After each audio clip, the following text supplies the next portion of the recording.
The wedding hall was filled with laughter, clinking glasses, and the joyful chatter of family and friends. Everyone thought it was the happiest day of our lives, but under the surface, I was boiling inside. I had discovered my wife's affair just 2 days before the wedding, and instead of calling it off immediately, I chose to confront her in a way she would never forget.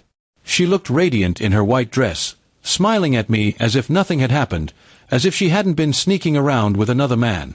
My chest tightened when I looked at her, not with love anymore, but with betrayal.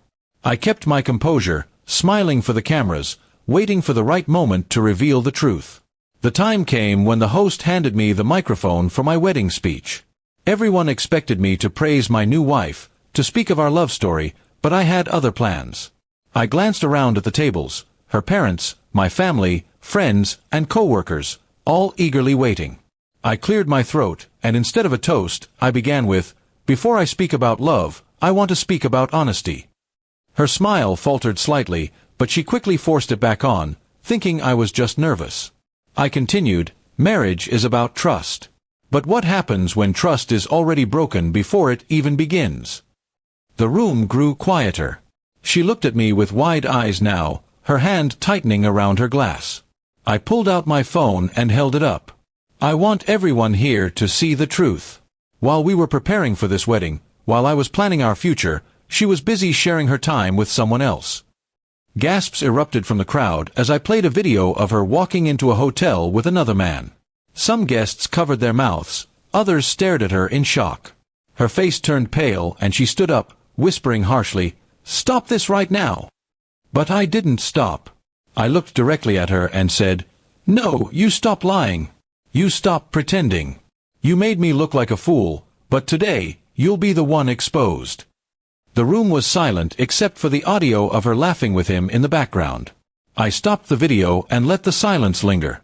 My mother sat frozen in her chair, her father looked down in shame, and whispers filled the air. She tried to defend herself, stammering, "It's not what it looks like," but no one believed her. I placed the microphone back on the stand and said, "This wedding is over. I will not marry a liar, and I will not spend my life with someone who disrespects me like this." My voice was steady, though inside my heart was racing. She broke down, tears streaming down her face, but her apologies were drowned out by the murmurs of the crowd. Some people stood up to leave, embarrassed for her. Others glared at her with disgust. She reached for my arm, but I stepped back, refusing to let her touch me. I looked around at the guests, raising my glass one last time. "To the truth," I said coldly. "Better to know now than to suffer for years." I placed the glass down without drinking and walked away from the stage. Behind me, chaos erupted. Her bridesmaids tried to comfort her, her mother sobbed, and her father stormed out in anger. My friends followed me out, patting my back, whispering, "You did the right thing." But all I felt was emptiness. Outside the hall, the night air hit me like a wave. I breathed deeply, my hands trembling, not from regret, but from the release of everything I had been holding in.